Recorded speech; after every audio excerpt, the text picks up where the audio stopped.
আসসালামু আলাইকুম। উম আশা করি আমার লাইভের আ সব ঠিকঠাক। আমি ব্যক্তিগতভাবে অনেকদিন যাবৎ চেষ্টা করছি আপনাদেরকে জৈব রসায়ন বা রসায়নের সাবজেক্টে পড়ানোর জন্য।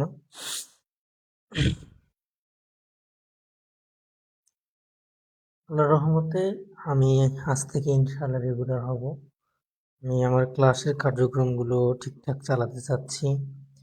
আপনারা যদি শুধুমাত্র আমার জন্য একটু দোয়া করেন, আমি যেন সুস্থ থাকি। আর আমার পরিবারের সকল লোকজন যেন সুস্থ থাকে। সেই দোয়া আমি আপনাদের কাছে প্রত্যাশা করি।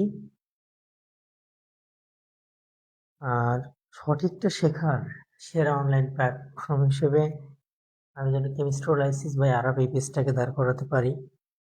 আমি খুব চেষ্টায় আছি সব দিক থেকেই যেন একটা সুন্দর এবং গঠনমূলক কাজ করা যায়। হ্যাঁ, আমি এটাকে দাঁড় করাতে পারি। আচ্ছা, সব মিলিয়ে আমার লাইভের সবকিছু একদম ক্লিয়ার। যারা যে যেখান থেকে যে যেভাবে দেখছেন, যারা এইচএসসি 26 ব্যাচের শিক্ষার্থী আছেন, 27-এর শিক্ষার্থী আছেন, তাদের কাছে একটাই কথা বলবো যে আপনারা চাইলে আমার এই ক্লাসটা দেখতে পারেন। আপনারা আশা করি উপকৃত হবেন। ঠিক আছে? আর আমি আমার জায়গা থেকে যাতে করে ভুল না পড়াই, এইটুকু ব্রেন যেন আমার ঠিকঠাক থাকে, আল্লাহর রহমত যেন আমার উপরে থাকে।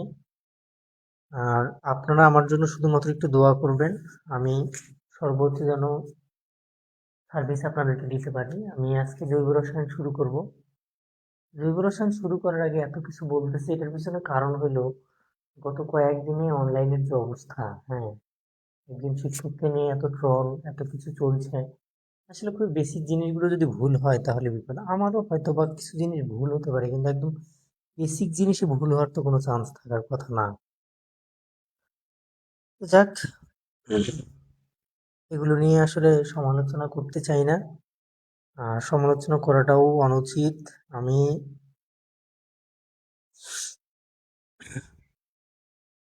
আপনাদের ছোট ভাই, বন্ধু বান্ধবী, যে যেখান থেকেই আমার লাইভ দেখবে, ক্লাসগুলো করবে, আহ, তাদের প্রতি আমার শুধু এতটুকুই বলার যে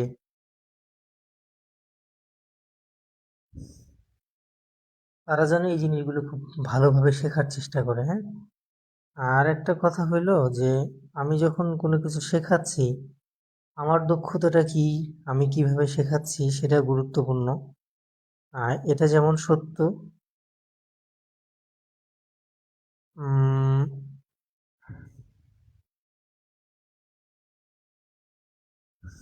ঠিক আছে। হ্যাঁ, একজন ইনবক্সে বলছে, আচ্ছা, ওকে, ঠিক আছে,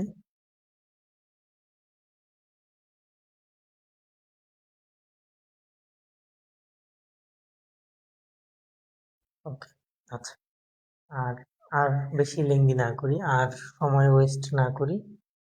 আর টাইম ওয়েস্ট করলে বিপদ বাড়েই।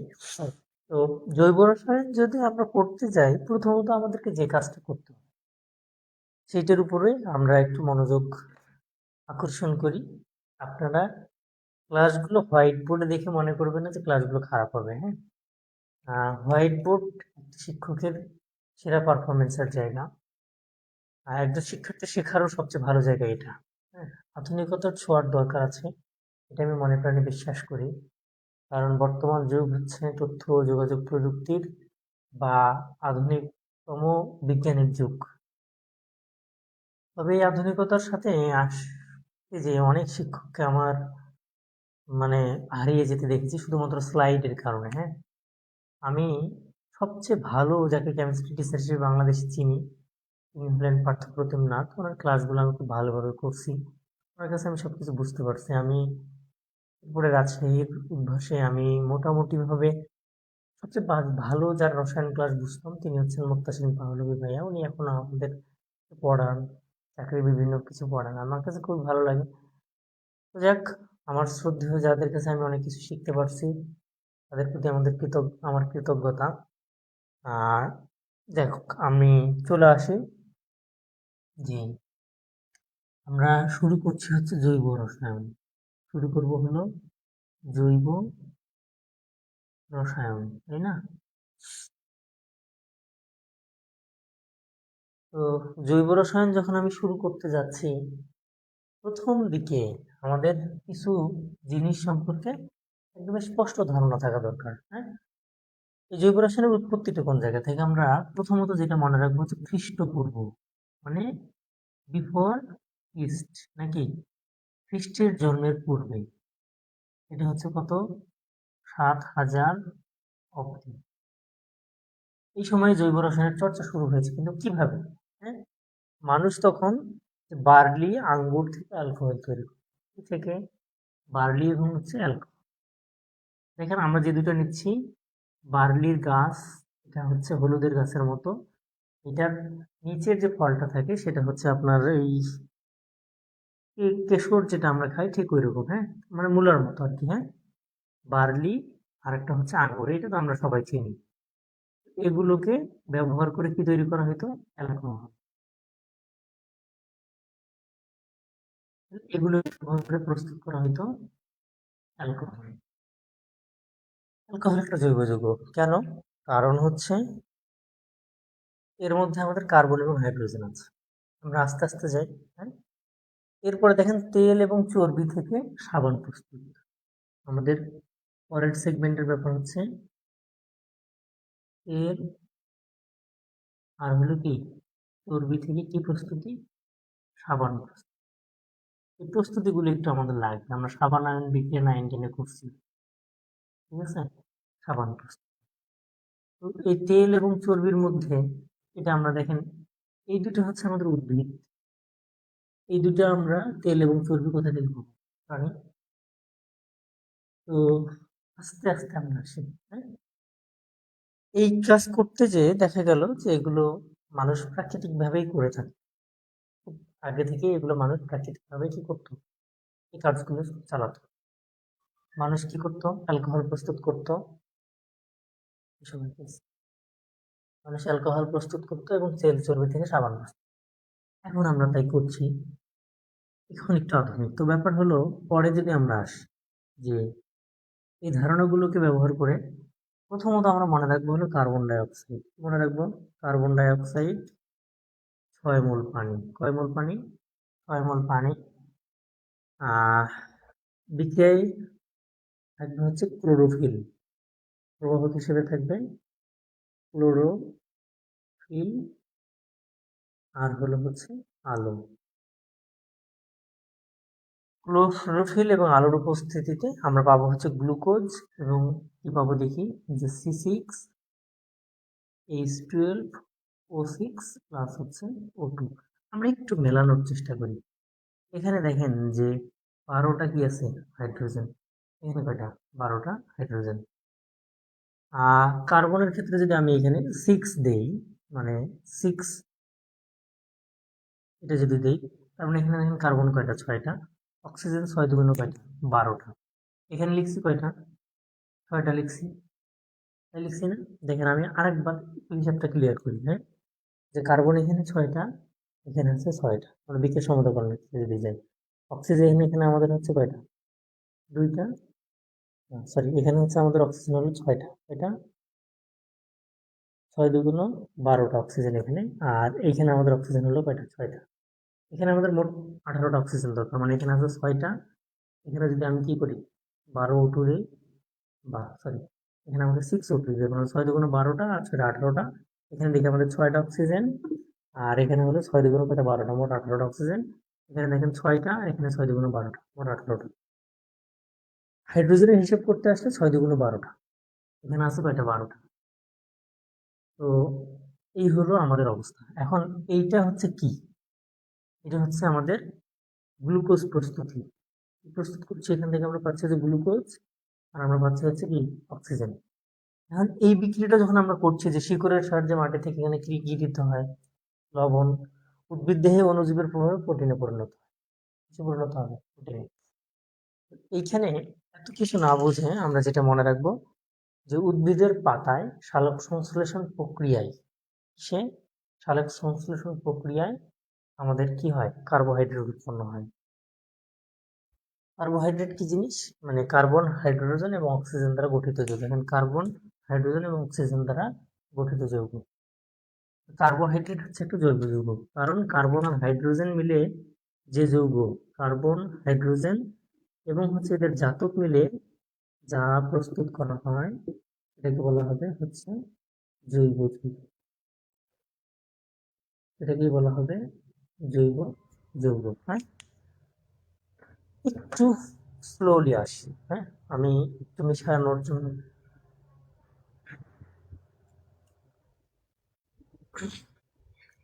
তাহলে আমরা কি বলবো, যে কার্বন, হাইড্রোজেন এবং তার জাতক নিয়ে। এখন জাতকগুলো কারা কারা সেটা আমরা যদি বলি, এটা হচ্ছে ফ্লোরিন, ক্লোরিন, ব্রোমিন, এগুলো। তারপর হচ্ছে কি আছে, আয়োডিন, এই যে হ্যালোজেন গ্রুপের মৌলগুলো, এগুলো নিয়ে আমরা আলোচনা করব। তাহলে এটা একটা গেল।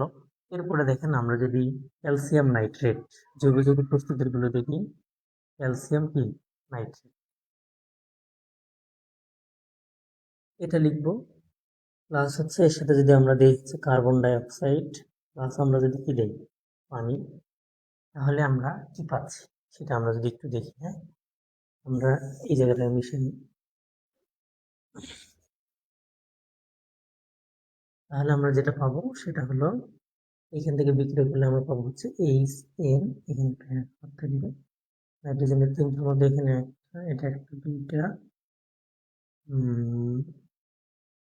হ্যাঁ, যেখানে একটা,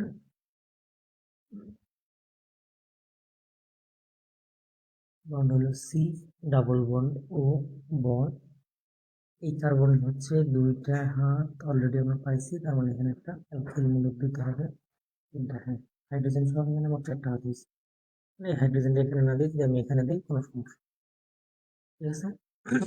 তো একটু দেখি এই জায়গাটাতে আমরা যদি আসি, এটা হলো আমাদের টেনশন গ্রুপ, এটার নাম আসলে কি, হ্যাঁ, বুঝেন। এখানে ক্যালসিয়াম কোথায় গেল, বাকিগুলো কোথায় গেল, এই জিনিসটা, এটা একটা জৈব যৌগ। কারণ এখানে এসব পর্যবেক্ষণ থেকে 1815 খ্রিস্টাব্দে, মানে এইরকম বিক্রিয়াগুলোর পর্যবেক্ষণ থেকে, উদ্ভিদ এবং প্রাণীর যে কার্যক্রম সেগুলো থেকে বার্জেলিয়াস, কত সালে, বার্জেলিয়াস, আমরা স্লো আসবো। হ্যাঁ, দেখেন এই এরকম বিক্রিয়াগুলো থেকে বার্জেলিয়াস কত সালে, 1815 সালে, 1815 সালে একটি সিদ্ধান্ত গ্রহণ করেন যে জৈব যৌগসমূহ উদ্ভিদ ও প্রাণী দেহের উপস্থিতিতে কোনো এক রহস্যময় প্রাণশক্তির প্রভাবে সৃষ্টি।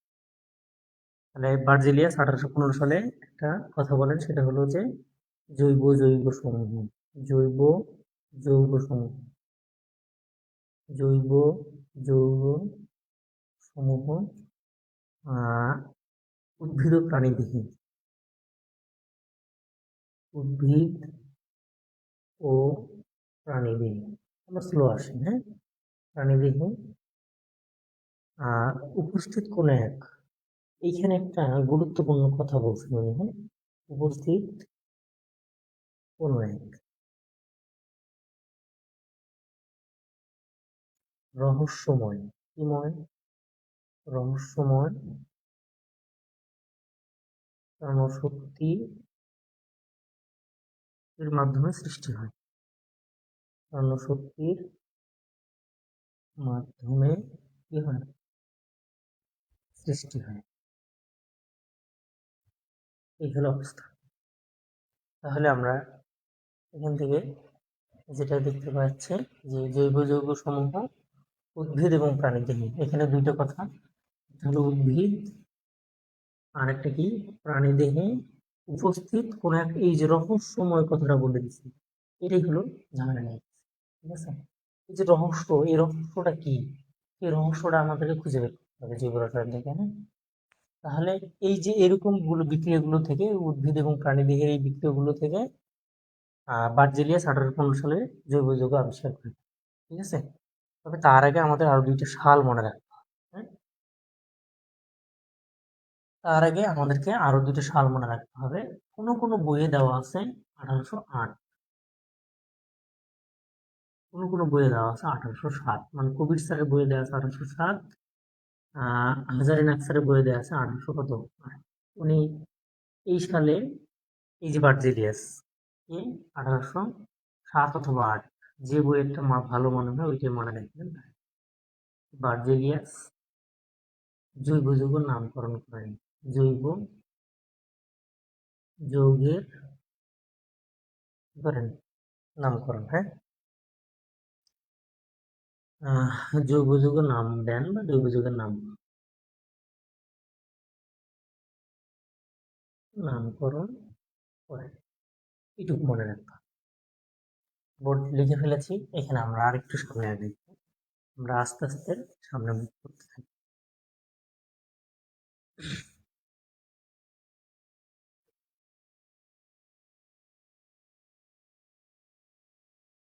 এখন কাহিনী হইল যে আমাদের এখানে একটা কথা আমরা বলছিলাম যে জৈব যৌগ সমূহ উদ্ভিদ এবং প্রাণীদেহে উপস্থিত কোনো এক রহস্যময় প্রাণশক্তির প্রভাবে সৃষ্টি হয়।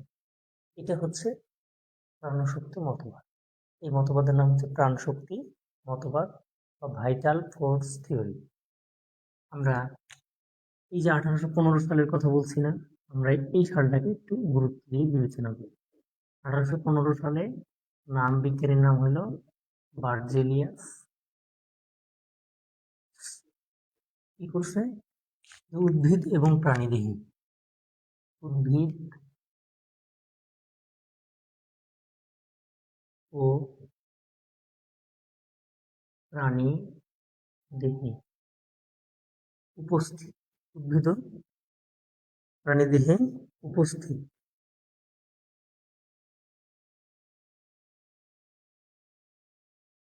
কোনো এক রহস্যময়, কোনো এক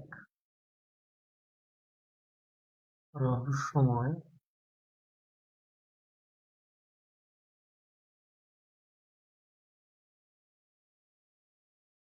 প্রাণশক্তির প্রভাবে, শক্তির প্রভাবে জৈব যৌগ সমূহ সৃষ্টি হয়। জৈব যৌগ সমূহ সৃষ্টি হয়। একে প্রাণশক্তি মতবাদ বলে, বা ইংলিশে বললে আমরা মনে রাখবো হচ্ছে ভাইটাল ফোর্স থিওরি। এখন এই ভাইটাল ফোর্স থিওরি যেহেতু আমাদের কে বলেছে? বার্জেলিয়াস। তার মানে আমাদের জৈব যৌগ সমূহ পাইতে গেলে আমাদেরকে কোথায় যেতে হবে? হয় উদ্ভিদের মধ্যে থাকা লাগবে অথবা প্রাণী দেহের মধ্যে পাওয়া যাবে। ঠিক আছে? উদ্ভিদ দেহ থেকে পাইলে তার মানে আমরা একটা বলবো হচ্ছে সজীব দেহ। আমরা সরাসরি বলতে পারি সজীব দেহ থেকে কি পাওয়া যায়? জৈব যৌগ পাওয়া যায়। আর বার্জেলিয়াসের মতবাদ অনুসারে সজীব দেহ থেকে কি পাওয়া যায়? যৌগ পাওয়া যায়, জৈব যৌগ পাওয়া যায়। কি যৌগ পাওয়া যায়? জৈব যৌগ। এখন সজীব দেহ মানে আমরা মনে রাখবো হচ্ছে লিভিং অর্গানিজম। মনে রাখবো হচ্ছে লিভিং অর্গানিজম। ঠিক আছে? সজীব দেহ মানে লিভিং অর্গানিজম। আরেকটা জিনিস আমরা বলবো হচ্ছে নির্জীব দেহ। কি দেহ? নির্জীব দেহ থেকে কি পাওয়া যাবে? অজৈব যৌগ। এখন নির্জীব দেহ হচ্ছে কোনগুলা? খনিজ যেগুলো আছে সেগুলা, খনিজ, ধাতু, অথবা আমরা মনে রাখবো হইলো কি অধাতু। এগুলো থেকে আমাদের কি পাওয়া যায়? অজৈব যৌগ। খনিজ, ধাতু এবং অধাতু থেকে আমরা পাবো হচ্ছে অজৈব যৌগ। এখন দেখেন যে এটা হচ্ছে লিভিং অর্গানিজম, তাহলে এটা হচ্ছে আমাদের নন লিভিং অর্গানিজম। এখান থেকে আমরা মনে রাখবো যে ইনঅর্গানিক কেমিস্ট্রি, ইনঅর্গানিক কেমিস্ট্রি। ঠিক আছে? এখান থেকে আমরা মনে রাখবো ইনঅর্গানিক কেমিস্ট্রি। আর এই অর্গানিজম থেকে আমরা মনে রাখবো হচ্ছে অর্গানিক। লিভিং অর্গানিজম থেকে আমরা মনে রাখবো হচ্ছে অর্গানিক কেমিস্ট্রি। খুব ডিপ, মানে খুব গভীর ছাড়া কেমিস্ট্রি বোঝা খুব টাফ। হ্যাঁ, তাহলে আমরা মনে রাখবো সজীব দেহ থেকে জৈব যৌগ পাওয়া যায়, নির্জীব দেহ থেকে কি পাওয়া যায়, অজৈব যৌগ পাওয়া যায়। এটা আসলে কার মতবাদ অনুসারে? এই মতবাদটা হচ্ছে ভাইটাল ফোর্স থিওরি বা প্রাণ শক্তি মতবাদের কারণে আমরা এটা জানতে। কিন্তু এই 1815 সালের একটা ব্যাখ্যা, যেটা ঝামেলা লাগছিল এই জায়গাতে, রহস্য, এই রহস্য উদ্ঘাটন করতেছেন একজন বিজ্ঞানী, তার নাম হচ্ছে ফ্রেডরিক পোলার। ঠিক আছে, কেহো ওয়েলার বলে। তাহলে আমরা পরের জায়গাতে আসি। হ্যাঁ, যে ভাইটাল ফোর্স থিওরি, এটা একটা ভুল থিওরি বা ভুল মতবাদ। ভুল থেকে তো আস্তে আস্তে রসায়নে ভালো জায়গাগুলো আবিষ্কার হবে, তাই না? তাহলে দেখেন, আমরা এখানে নতুন সাল মনে রাখবো হচ্ছে 1828 সাল। ঠিক আছে, 1828 সালে অনেকেই বলে হচ্ছে ফ্রেডারিক, কেউ বলে ফেডরিক, আপনার যেটা ইচ্ছা মন চায় মনে রাখবেন যে ফেডরিক। উহুলার, কেউ বলে উহুলার, আমি এটাই লিখলাম উহুলার। ফেডরিক উহুলার কি বলছে, যে উনি এই 1828 সালে, ফেডরিক উহুলার 1828 সালে ল্যাবরেটরিতে বিক্রিয়া করতেছিলেন। ঠিক আছে, বিক্রিয়ার ক্ষেত্রে উনি কিছু জিনিস দিয়েছিলেন, যে লেড সায়ানাইডের সাথে অ্যামোনিয়াম ক্লোরাইড বিক্রিয়া করায় লেড ক্লোরাইড এবং হচ্ছে অ্যামোনিয়াম। ঠিক আছে, অ্যামোনিয়াম সায়ানাইড পাচ্ছিলেন। তাহলে আমি কি কি বলছি, যে লেড সায়ানাইড, আমরা মনে রাখবো লেড সায়ানাইড বিক্রিয়াটা আমরা একটু দেখি। ইবি CnO2, CnO, এখানে আমরা মনে রাখবো হচ্ছে 2, বা জলীয় দ্রবণ অ্যাকুয়াস সলিউশন প্লাস। এর সাথে আমাদের থাকবে কি বলছি, যে এর সাথে থাকবে হচ্ছে আমাদের ammonium chloride 2NH4Cl, ammonium chloride, এটাও জলীয় বাষ্প। হ্যাঁ, বা অ্যাকুয়াস সলিউশন। এটা বিক্রিয়া করে আমাদের পাবো কি, আমরা এখান থেকে আমরা পাবো হচ্ছে লেড ক্লোরাইড। এটা হচ্ছে আমাদের কঠিন EbCl2 লাম্বা। তো লেড ক্লোরাইড, এটা হচ্ছে আমরা পাবো হচ্ছে সলিড প্লাস। এর সাথে আমরা আরেকটা জিনিস পাবো, সেটা হচ্ছে অ্যামোনিয়াম সায়ানাইড। ঠিক আছে, এটা হচ্ছে 2NH4CnO। এটা হচ্ছে আমরা পাবো হচ্ছে সলিউশন আছে, দেখতে গিয়ে লিখতে হবে, ভুল যাতে না হয়। হ্যাঁ, বুঝি। তাহলে দেখেন এখানে লেড কয়টা, একটা, এখানে লেড কয়টা আছে একটা। বিক্রিয়াটা যদি আমরা সমতাকরণে আসি, এখানে আমাদের দেখেন যে কার্বন হলো এখানে 2টা। দেখেন তো এখানে কার্বন কয়টা আছে, 2টাই, যে 2 একে 2। একটা কার্বন আর সামনে 2 আছে, 2 একে 2। নাইট্রোজেন দেখেন এখানে হলো 2টা, এখানে আছে কয়টা, 2টা, টোটাল 4টা, কারণ এখানে আছে 2টা নাইট্রোজেন, এখানে আবার 2টা, হচ্ছে না, মোট 4টা। 2 একে 2, 2 একে কত, 2 মানে মোট 4টা। হাইড্রোজেনের ক্ষেত্রে যদি আমরা আসি, যে এখানে হচ্ছে 4 × 2 = 8টা হাইড্রোজেন, আমি এখানে দেখতেই পাচ্ছি 4 × 2 = কয়টা, 8টা হাইড্রোজেন। এখন ক্লোরিনের ক্ষেত্রে যদি আমি যাই, এখানে ক্লোরিন 2টা, এখানে ক্লোরিন আছে কয়টা, 2টা। অক্সিজেনের ক্ষেত্রে যদি আমি আসি, এখানে আছে অক্সিজেন 2টা, এখানে দেখেন অক্সিজেন আছে কয়টা, 2টা। এই হচ্ছে আমাদের বিক্রিয়া। এই বিক্রিয়া শেষে আমরা যে জিনিসটা পাইছি, যে লেড সায়ানাইড বিক্রিয়া যদি আমি লিখতে যাই, প্রথমত এটার নাম হচ্ছে কি, লেড সায়ানাইড। এখানে অ্যামোনিয়াম ক্লোরাইড, বাংলায় আমরা যদি বলি তাহলে আমার একটু মনে রাখি, অ্যামোনিয়াম ক্লোরাইড। তাহলে কি কি, লেড সায়ানাইডের সাথে অ্যামোনিয়াম ক্লোরাইড বিক্রিয়া করলে আমরা পাবো হচ্ছে লেড ক্লোরাইড, পাবো হচ্ছে লেড ক্লোরাইড। আর একটা জিনিস আমরা পাচ্ছি, সেটা হচ্ছে এটা, এটা হচ্ছে আমাদের মুখ্য জিনিস। হ্যাঁ? এই বিক্রিয়ার সর্বশেষ যেটা আমরা উৎপাদক হিসেবে পাচ্ছি বা উৎপাদ হিসেবে পাচ্ছি, সেটা হচ্ছে আমাদের অ্যামোনিয়াম সায়ানাইড। কি পাচ্ছি, অ্যামোনিয়াম সায়ানাইড।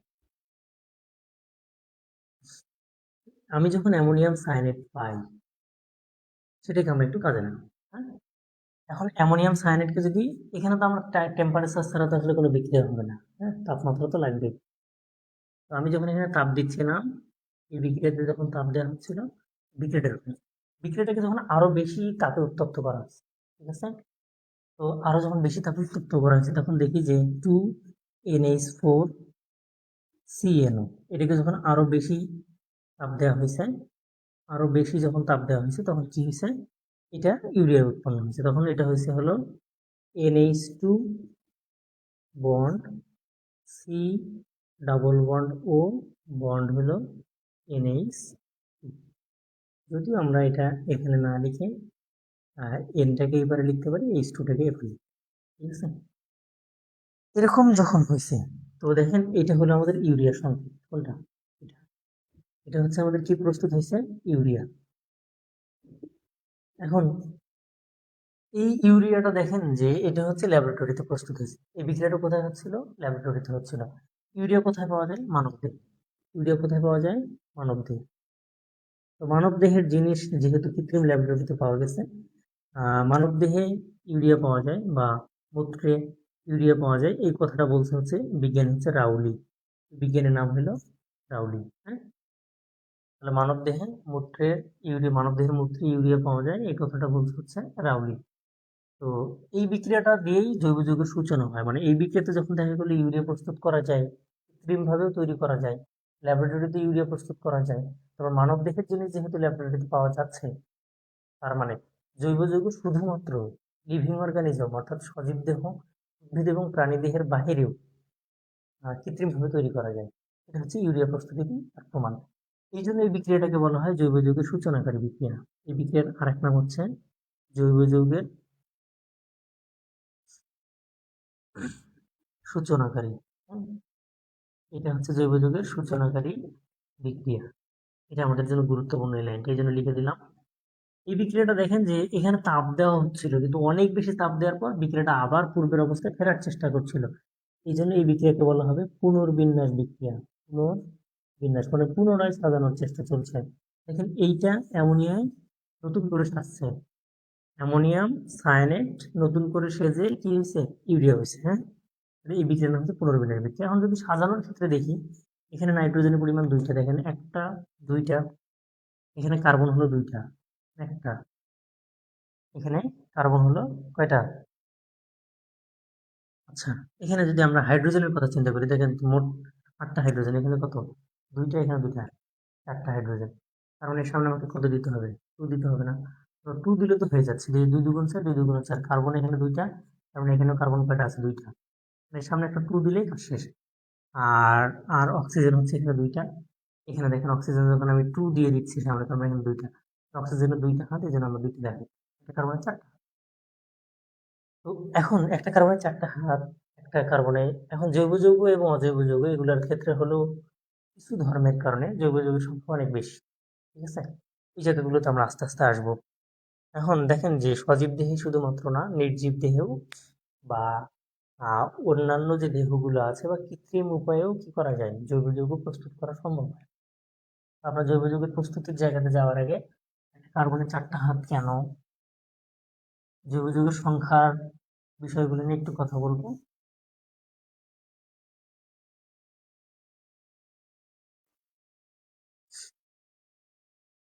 আচ্ছা, আশা করি এইটুকু যতটুকু বুঝেছি এতটুকু বুঝতে পারছেন। এতটুকু যদি বুঝে থাকেন তাহলেও আপনি জৈব যৌগে অনেকখানি এগিয়ে যাবেন। হ্যাঁ, 30 মিনিটের ক্লাসে যতটুকু শিখেছি এতটুকু শিখলেও অনেক দূর আগাতে পারবেন। এখানে কলবে, রাউলি, এইরকম যে মানুষগুলো আছে যেমন বার্টলো, এদের কিছু অবদান আপনারা চাইলে মনে রাখতেও পারেন, নাও মনে রাখতে পারেন, সমস্যা নাই। আহ, একটু দেখি আমরা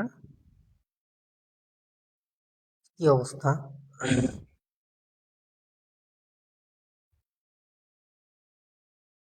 হ্যাঁ, আমি তো চেষ্টা করছি যতটুকু পড়াইছি এতটুকুর মধ্যে ভালো কোয়ালিটি মেনটেন করার জন্য চেষ্টা তো অবশ্যই করব। আমি খুব স্লো পড়াবো, এটা আমি আগেই বলেছি।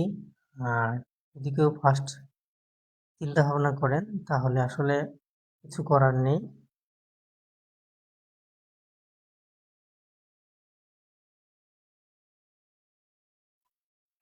আচ্ছা, ঠিক আছে, একটু সামনের দিকে আগাই। হ্যাঁ, একটু সামনে আসি। একটু সামনে আসলে আমরা যেটা জিনিসটা করতে পারবো সেটা হলো যে একটা কার্বনের আমি 4টা হাত বলতেছিলাম, কিছুক্ষণ আগেও বলতেছিলাম, তাই না? যে কার্বনের কয়টা হাত বলছিলাম? 4টা। তো কার্বন আমরা দুইভাবে ইলেকট্রন বিন্যাস করতে পারি, দুইভাবে, দুই প্রক্রিয়ায়। যদি কেউ ভুল ধরেন ধরতে পারেন। একটা হলো গ্রাউন্ড স্টেট, ভূমি স্তরে। গ্রাউন্ড স্টেটে যদি আমি বিক্রিয়া করি কার্বনে, আমরা জানি যে মোট ইলেকট্রনের সংখ্যা কত? 6। পারমাণবিক সংখ্যা 6। দ্যাটস মিন প্রোটন সংখ্যাও 6। এটা তো আমরা জানি।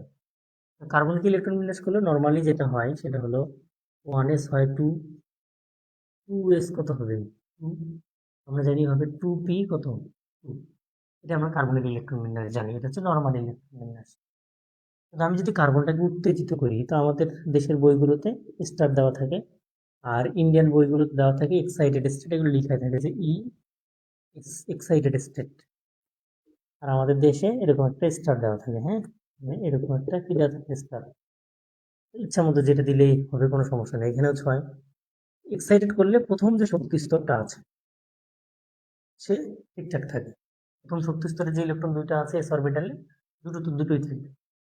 তো পরের যে কাহিনীটা সেটা হবে 2s এখানে হয়ে যাবে 1, আর 2p হয়ে যাবে হলো 3। অনেকে এটাকে ভুল বলবে, হ্যাঁ, আমাদের দেশের বইগুলোতে এভাবে করা নাই। তো এখানে এটাকে আমরা একটু মডিফাই করে করতে পারি আমাদের দেশের বইগুলোর সিস্টেমে। 1s2, এখানে আমরা বলবো হচ্ছে 2s কত? 1। এখানে আমাদের দেশের বইগুলোতে লেখা আছে 2p x1, এখানে বলা আছে 2p y1, 2p z, এখানে কি হবে? 1।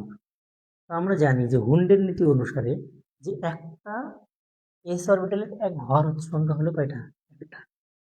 একটা ঘরে কয়টা ইলেকট্রন থাকবে? দুইটাই। যে আমি যদি এটার জন্য আঁকি, তাহলে এখানে আমাদের এক প্রথমটা দুইটা। এস অরবিটালের জন্য আমাদের ঘর কয়টা? একটা। পি অরবিটালের জন্য যদি আমরা যাই তাহলে এখানে ঘর হবে কয়টা? তিনটা। আর আমরা জানি যে ইলেকট্রন সবসময় জোড়ায় জোড়ায় অবস্থান। ইলেকট্রন কি করে? জোড়ায় জোড়ায় থাকে। ইলেকট্রন জোড়ায় জোড়ায় অবস্থান করে। ইলেকট্রন জোড়া থাকে, জোড়ায়, মানে ওরা জোড়া ছাড়া থাকতে চায় না, সিঙ্গেল থাকতে চায় না, হ্যাঁ, জোড়ায় জোড়ায় অবস্থান করে বা থাকে।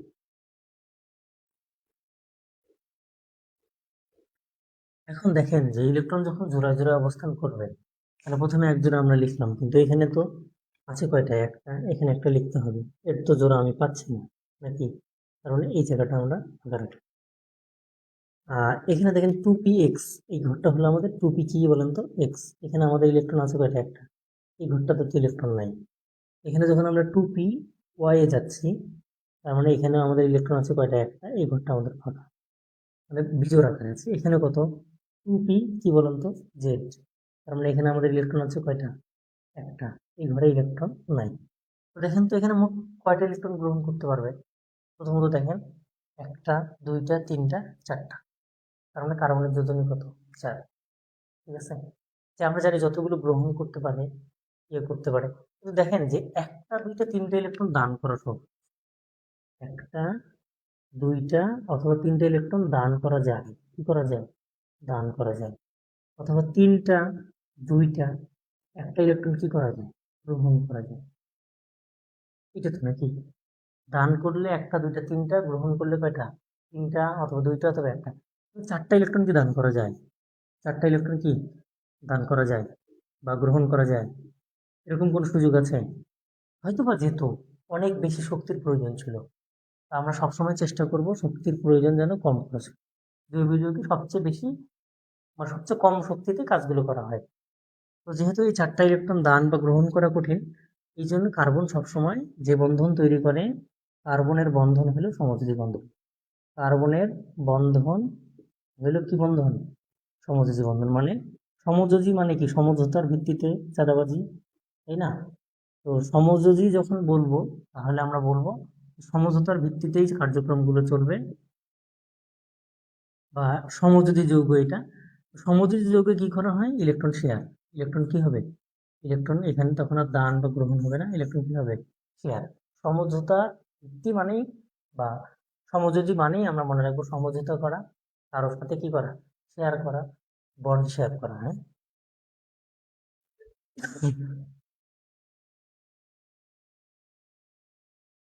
আমার এটা একটু মনে হয় ব্যাখ্যা হয়ে আছে লেখাগুলো।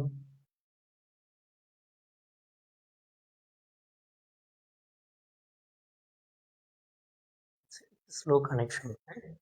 যাক, উপরেই লিখি। কেন কার্বনের 4টা হাত আমরা শুধুমাত্র এই হোল্ডের নীতির এই জায়গা থেকে দেখলেই বুঝতে পারবো। তাহলে কার্বনের কয়টা হাত? 4টা হাত।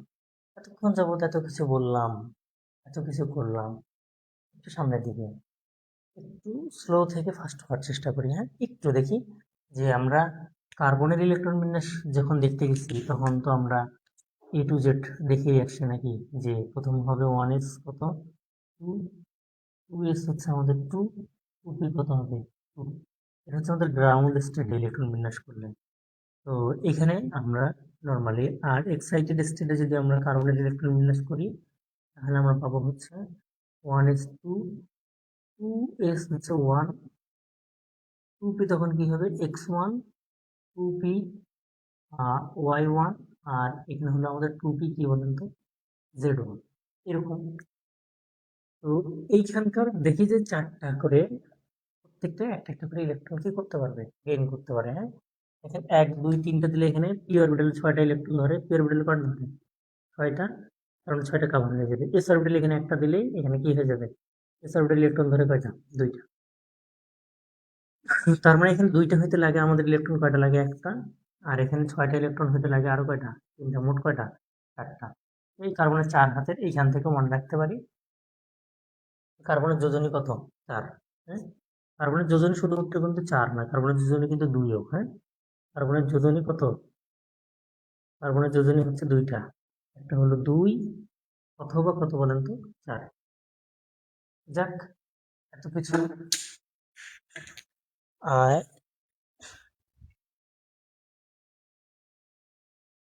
সামনে আসে। কার্বনের যোজনী 2 অথবা 4, এই জন্য আমরা কার্বনের যেহেতু 4টা হাত আমরা দেখলাম এখান থেকে। এখন জৈব যৌগের সংখ্যার ক্ষেত্রে যাই, বা জৈব যৌগগুলোর গঠনের কার্যক্রম বলি। এখন আমরা যাব হচ্ছে জৈব যৌগের সংখ্যা। দেখেন জৈব যৌগের সংখ্যা কোনো কোনো বইয়ে দেওয়া আছে 9 মিলিয়ন, কোনো কোনো বইয়ে দেওয়া আছে 10 মিলিয়ন, কোনো কোনো বইয়ে বলা আছে 70 লাখ, কোনো কোনো বইয়ে বলা আছে 80 লাখ। তো আমরা মনে রাখবো টোটাল 10 মিলিয়ন। যৌগের সংখ্যা আমরা যদি বলি, আমরা আপাতত মনে রাখবো হইলো কয় কয় লাখ, যৌগ সংখ্যা হচ্ছে 10 মিলিয়ন বা 10, সরি 10 লাখ না, এটা হচ্ছে 10 মিলিয়ন মানে কত, 1 কোটি নাকি। 10 মিলিয়ন মানে হচ্ছে কত, 1 কোটি। তার মানে এখানে আমাদের জৈব যৌগ হচ্ছে আমরা বলেছি 9 মিলিয়ন, আর অজৈব যৌগ হচ্ছে আমাদের কত, 1 মিলিয়ন। তার মানে এটা হচ্ছে 90 লাখ। কত লাখ, 90 লাখ। কবির স্যারের বই এভাবে বলা আছে। আর এটা হচ্ছে কত লাখ, 10 লাখ। অজৈব যৌগ, তার মানে জৈব যৌগ খুব বেশি পরিমাণ, খুবই বেশি। অজৈব যৌগের পরিমাণও কিন্তু কম নয়। অজৈব যৌগ, তো জৈব যৌগ আর অজৈব যৌগের মধ্যে আমরা শুধু একটা পার্থক্য সবচেয়ে বেশি গুরুত্ব দিয়ে মনে রাখবো, যে এরা ইলেকট্রনগুলো কি করবে বলুন তো, এরা ইলেকট্রন শেয়ার করবে। এদের যে যৌগ গঠন প্রক্রিয়া সেটা হচ্ছে কি, শেয়ার, বা এদের জৈব যৌগের গঠনের প্রসেসটাই হচ্ছে সমযোজী বন্ধন। কি বন্ধন, সমযোজী বন্ধন। আর এইখানে ইলেকট্রন কি করবে, দান অথবা আমরা মনে রাখবো হলো গ্রহণ। এখানে হচ্ছে দান অথবা কি, গ্রহণ। ঠিক আছে, হয় দিবে অথবা কি করবে, নিবে। কারণ এইখানের যে বন্ধনটা, সে বন্ধনটা হলো আমাদের আয়নিক বন্ধন। কি বন্ধন, আয়নিক বন্ধন। এইটুকু আমরা একটু মনে রাখবো। তাহলে এক জায়গায় হচ্ছে সমযোজী বন্ধন, আর একটা হচ্ছে আমাদের কি, আয়নিক বন্ধন। বোর্ডের এই দুটো অবস্থার জন্য আমি আসলেই দুঃখিত আজকে। কালকে থেকে আসলে আমাকে ফ্রেশ কার্যক্রম চালাইতে হবে, অন্য কাপড় দিয়ে ব্যবহার করতে হবে মোছার জন্য, তবে ডাস্টার ইউজ করতে হবে।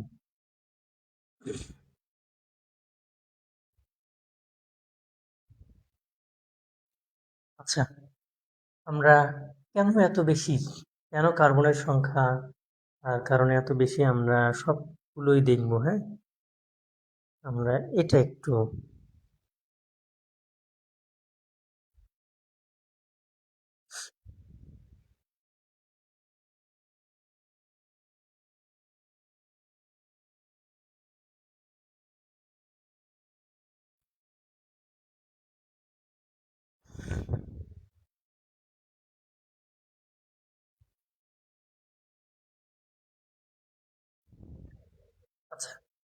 ঠিক আছে, আমি মনে করছিলাম লাইভে কোনো প্রবলেম কিনা বা স্লো কানেকশন কিনা, এটা একটু আমি চেক করছি বারবার। কারণ এই স্লো কানেকশন হইলে বিপদ বাড়ে, হ্যাঁ, তখন আসলে খুব ডিস্টার্বিং লাগে। ঠিক আছে, আমি মনে করছিলাম লাইভে। আচ্ছা, একদম ঠিকঠাক। আর আপনারা চেষ্টা করবেন আমার ক্লাসগুলো করার, অন্তত পক্ষে রসায়নের এই জিনিসগুলো একটু হলেও ইজি মনে হবে, হ্যাঁ। আহ, দেখি আমরা নেক্সট কিছু করতে পারি কিনা। আমরা সামনের দিকে একটু মুভ করি। যুগে যুগে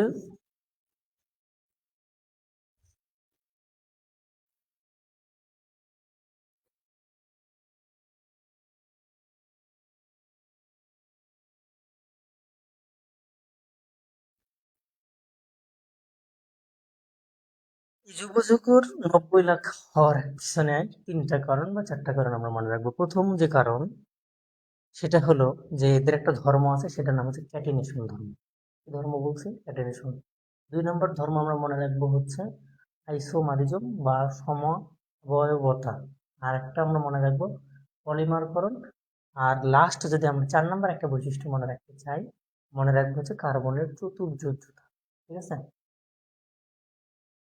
তার আগে আমাদের কিছু যৌগ মনে রাখতে হবে, যে কার্বন থাকা সত্ত্বেও কিছু অজৈব যৌগ, আর কার্বন হাইড্রোজেন ব্যতীত মানে হাইড্রোজেন বিহীন কিছু জৈব যৌগ আছে। ঠিক আছে, সেগুলো নিয়ে আমরা একটু দেখি যে কার্বন থাকা সত্ত্বেও কোনটা জৈব যৌগ নয়, আর কার্বন থাকা সত্ত্বেও হাইড্রোজেন থাকা সত্ত্বেও কোনটা অজৈব যৌগ, এইটা নিয়ে আমরা একটু দেখি। আমাদের বিভিন্ন বইগুলোতে এটা একটা প্রশ্ন এখন প্রায়শই থাকে, হ্যাঁ। তো দেখি যে কার্বন থাকা সত্ত্বেও অজৈব যৌগ কোনগুলো। আমরা কার্বন থাকা সত্ত্বেও প্রথমত অজৈব যৌগ আমরা ছোটবেলা থেকে পড়ে আসতেছি, কার্বন মনোক্সাইড। ঠিক আছে, তাহলে আমি নামগুলো একটা একটা করে লিখি। প্রথমটা আমরা মনে রাখবো হলো কার্বন মনোক্সাইড। মনো অক্সাইড, মনো মানে হলে না। 2 নম্বর আমরা মনে রাখবো হলো কার্বন ডাইঅক্সাইড। কি মনে রাখবো? Carbon dioxide. আচ্ছা, তারপর আমরা মনে রাখবো হলো calcium carbide. Calcium carbide. Calcium carbide.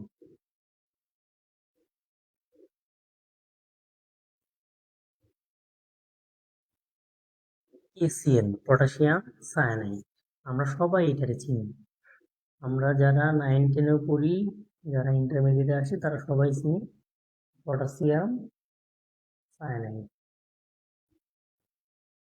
আচ্ছা, এরপরে আমাদের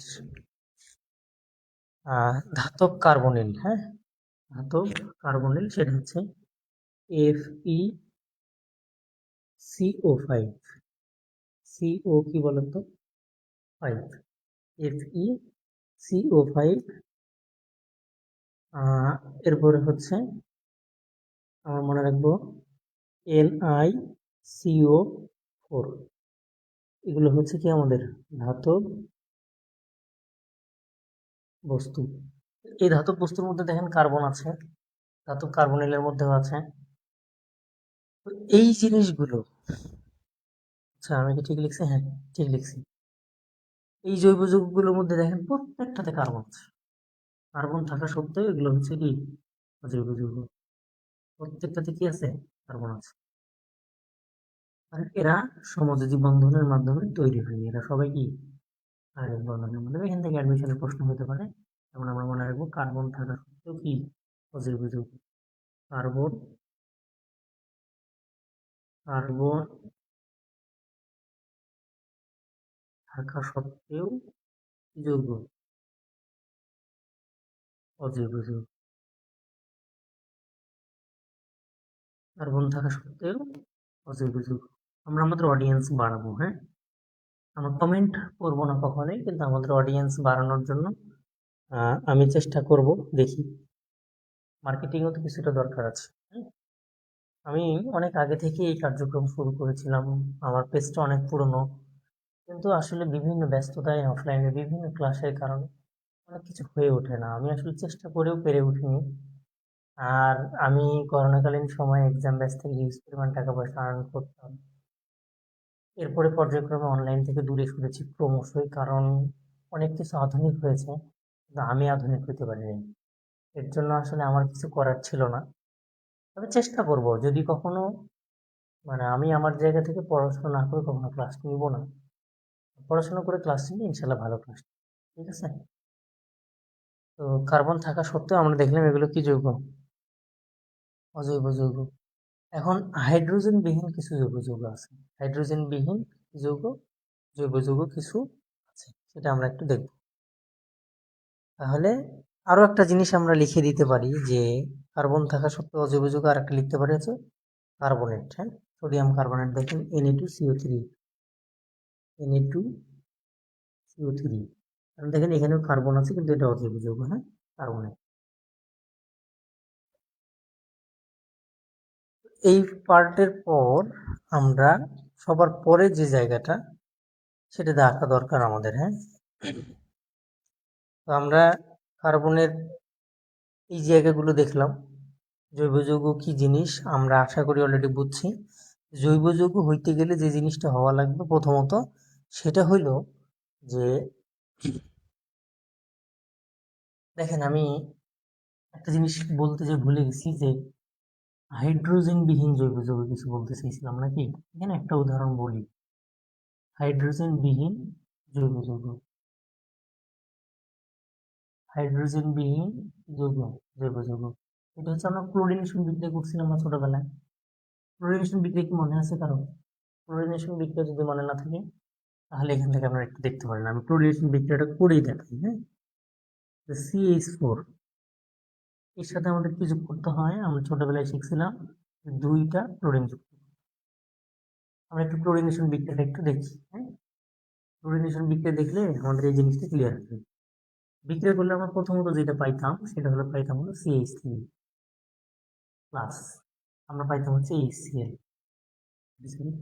এখানে CH4 ছিল, তার মানে একটা ক্লোরিন দ্বারা প্রতিস্থাপন হতো হাইড্রোজেন প্লাস।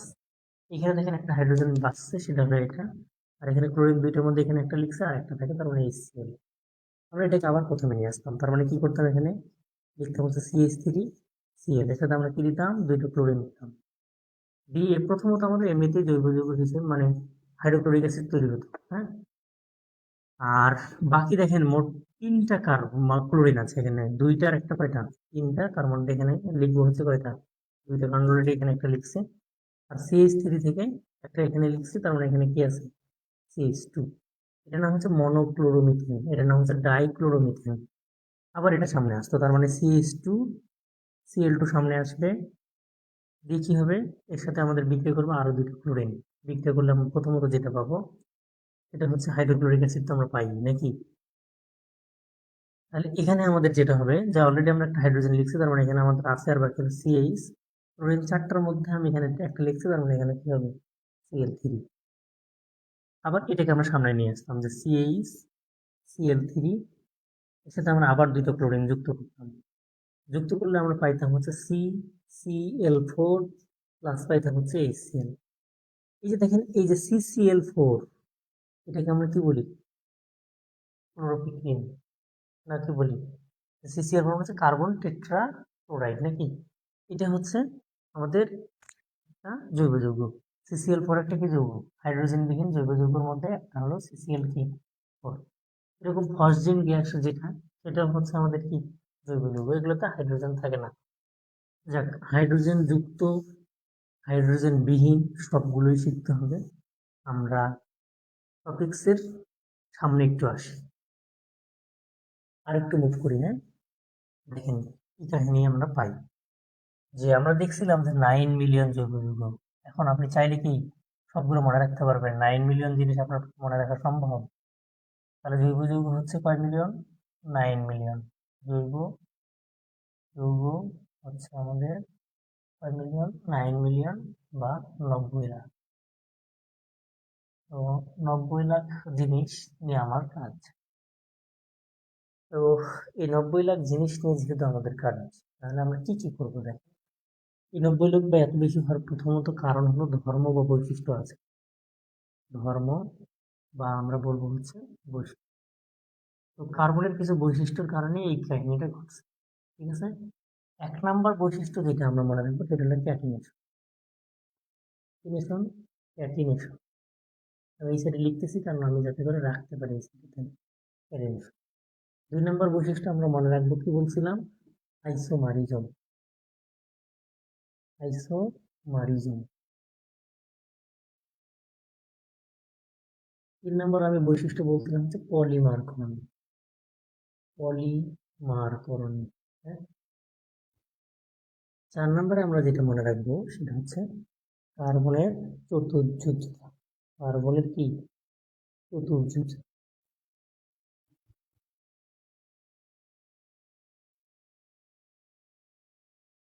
মানে কার্বনের সংখ্যা এত বেশি হওয়ার বা জৈব যৌগের সংখ্যা বেশি হওয়ার প্রধান কারণ হলো এই 4টা।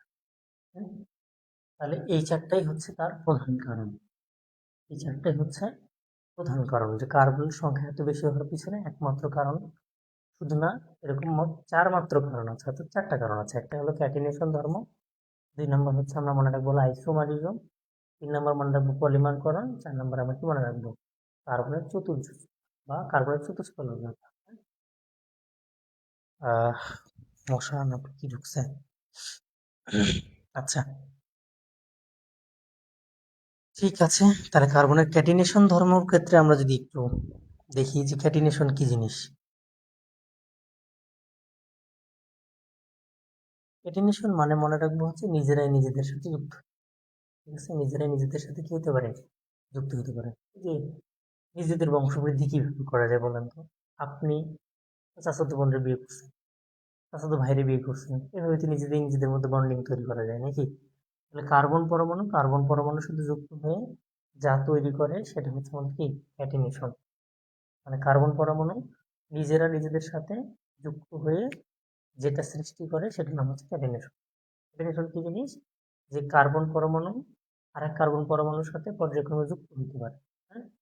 দেখেন আমি যদি ক্যাটিনেশনের ক্ষেত্রে যাই এরকম যে কার্বন কার্বন কার্বন, আপনি চাইলে এরকম রাখতে পারেন যদিও মডেলটা এরকম না। ঠিক আছে, তাহলে কার্বন এখানে কয়টা, 3টা আছে। একটা থাকলে কি হবে দেখেন, একটা থাকলে কি হবে, 2টা থাকলে কি হবে, আবার যদি এরকম 3টা থাকে তাহলে সেটা কি, মানে দেখেন কার্বনের সংখ্যা শিকল আকারে বৃদ্ধি পাচ্ছে। মানে কি, একটা কার্বনের সাথে পরপর কার্বন যুক্ত হচ্ছে। দেখেন প্রত্যেকটা নামই আলাদা। এটার নাম হলো মিথেন, এগুলো আমি তো শিখাবো নাকি, এগুলো আপনারা 9 10 শিখে আসছেন। ইথেন, এটার নাম কি, প্রোপেন। মানে কার্বনের সংখ্যা বৃদ্ধি করলেই সিস্টেম ঘটে। হ্যাঁ, তো এরকম করে যদি আমি 4 কার্বন একসাথে যুক্ত করি, কয় কার্বন, 4 কার্বন। ঠিক, আমরা যদি এভাবে 4 কার্বন যুক্ত করি তাহলে তার নাম হবে বিউটেন। দেখেন কার্বন সংখ্যা বৃদ্ধি করলে নাম আলাদা হয়ে যায়। ঠিক আছে, তাহলে এরকম আপনি চাইলে ইচ্ছা মতো কার্বন যুক্ত করতে পারেন। এটা হলো ক্যাটেনেশন ধর্ম। এই ক্যাটেনেশন ধর্মের ক্ষেত্রে আমরা একটা জিনিস করব, সেটা হচ্ছে বুক মিনিস্টার ফুলার, বাবা কি বল, বুক মিনিস্টার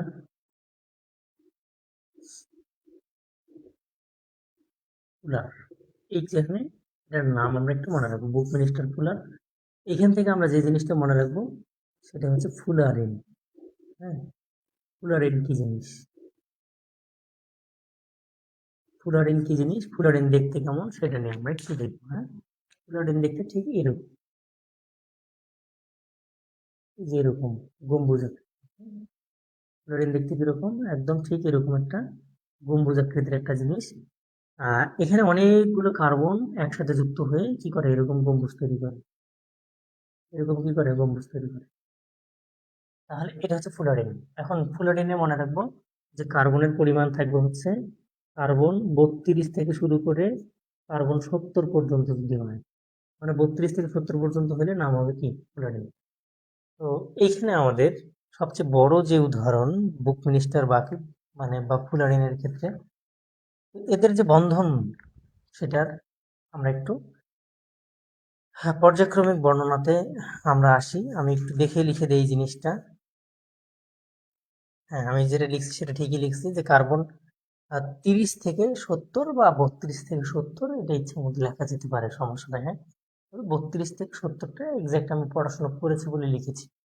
কার্বন 32 থেকে 70-এর মধ্যে যদি কোনো কিছু থাকে, মানে 30টা কার্বন, 32টা কার্বন থেকে 70টা কার্বন যদি একসাথে থাকে, তাহলে সেটাকে আমরা বলবো হচ্ছে ফুলারিন। ফুলারিনের ক্ষেত্রে আমরা একটু আসি।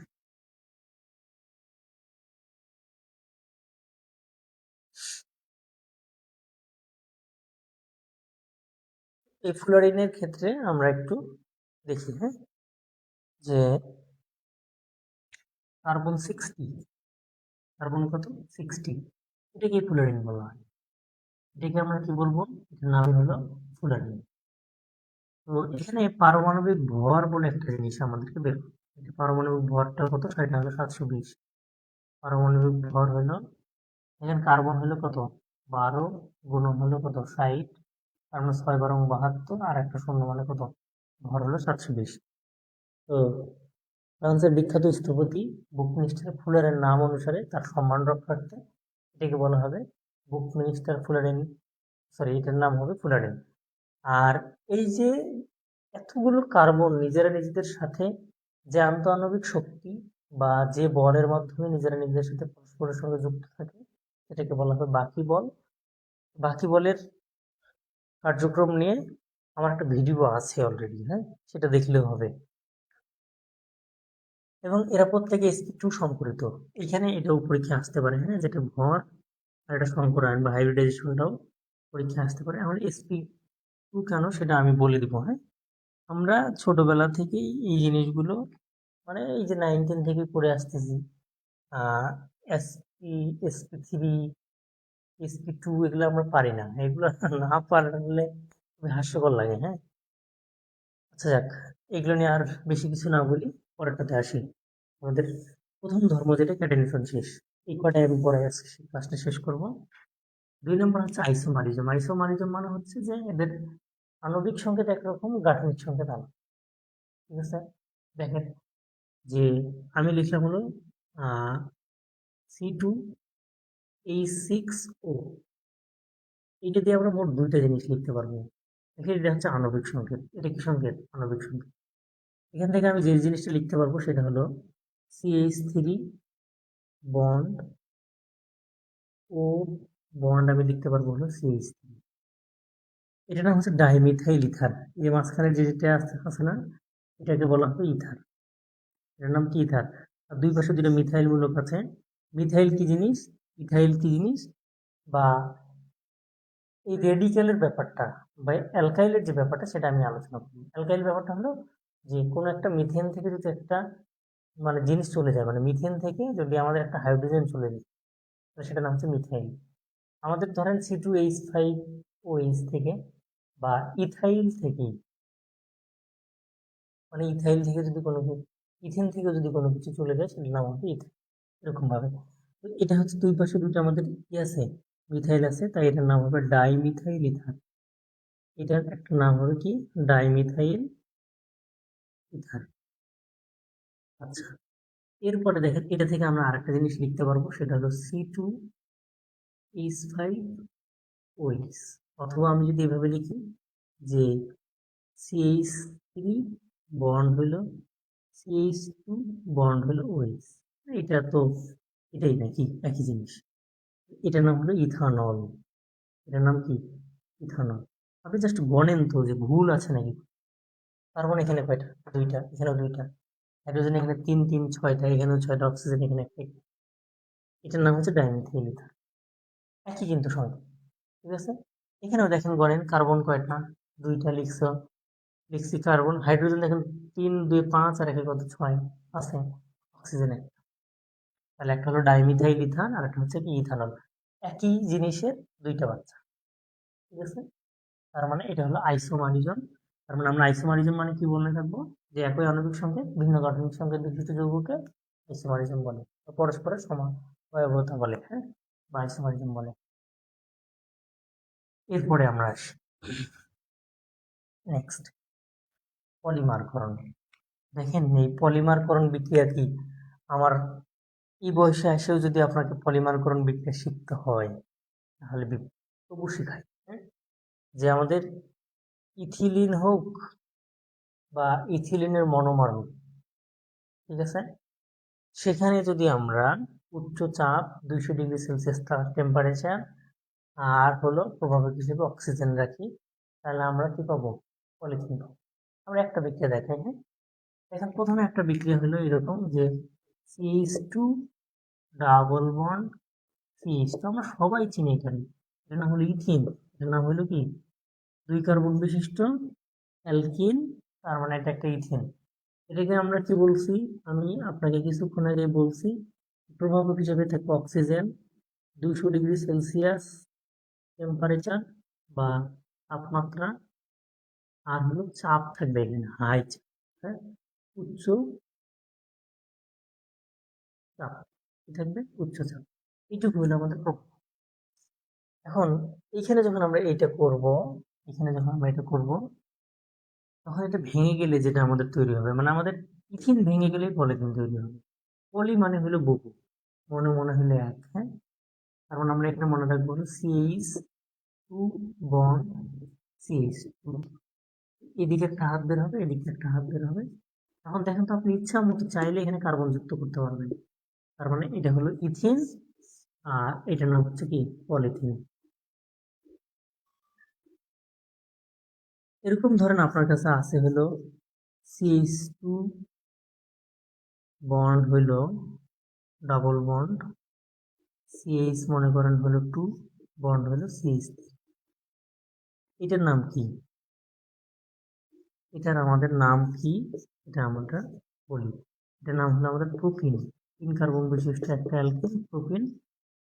আর এইখান থেকে আমরা যে জিনিসটা পাবো, সেম টেম্পারেচার সেম প্রভাবক যদি আমরা থাকে, আমরা এখানে লিখতে পারবো হলো CH2 বন্ড, লিখতে পারবো হলো CH2 বন্ড, আমরা লিখতে পারবো কত? CH2, এখানে হাতটা মুক্ত করে দিতে হবে আমাদের, নাকি? এইভাবে আমাদের কার্যক্রমগুলো চলবে, হ্যাঁ। হাতগুলো ফিল আপ হয়েছে কিনা দেখি। হ্যাঁ, এখানে হাইড্রোজেন একটা ছিল,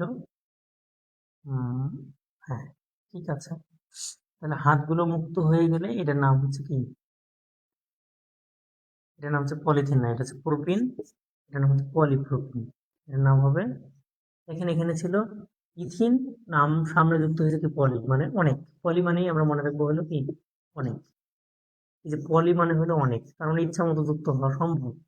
পলি, আর এখানে প্রোপিন ছিল, নাম হবে পলিপ্রোপিন। আর লাস্ট হচ্ছে আমাদের কার্বনের চতুর্যুজ, অলরেডি এটা আমরা শিখেছি, ঠিক আছে। মানে কার্বনের 4টা হাত থাকে, এবং 4টা হাতে ইচ্ছা মতো কার্বনগুলো যুক্ত হতে পারে। মানে এই কার্বনের হাতগুলোতে কার্বনগুলো শিকল আকারে বা ক্যাটাইনেশন প্রসেসে যুক্ত হতে পারে। এটার পিছনে একমাত্র কারণ হলো কার্বনের সমযোজী বন্ধন। ঠিক আছে, চতুর্যোজ্যতা মানে আমরা মনে রাখবো কার্বনের সমযোজী বন্ধন। আমরা দেখাইছিলাম না যে গ্রাউন্ড স্টেটে কি হয়, এক্সাইটেড স্টেটে কি হয়। এখন এই জিনিসটা হচ্ছে যখন, তখন আমরা কি বলতেছি যে কার্বনের চাইলে ইচ্ছা মতো ওর হাতে কার্বনগুলো যুক্ত হতে পারে, কার্বনের শিকড় বড় হতে পারে, এটাও একটা কারণ, হ্যাঁ। তো আজকে আর বেশি কিছু না বলি, আমাদের প্রথম অংশের যে ক্লাস, 20 লেকচারের মধ্যে প্রথম লেকচার শেষ। সেকেন্ড লেকচার যেটা, সেখানে আমি সরাসরি যে জিনিসগুলো শেখাবো, তার আগে আমাদের আরো কিছু জিনিস আমাদের আজকের ক্লাসে শিখতে হবে, হ্যাঁ, করতে হবে, হ্যাঁ। তো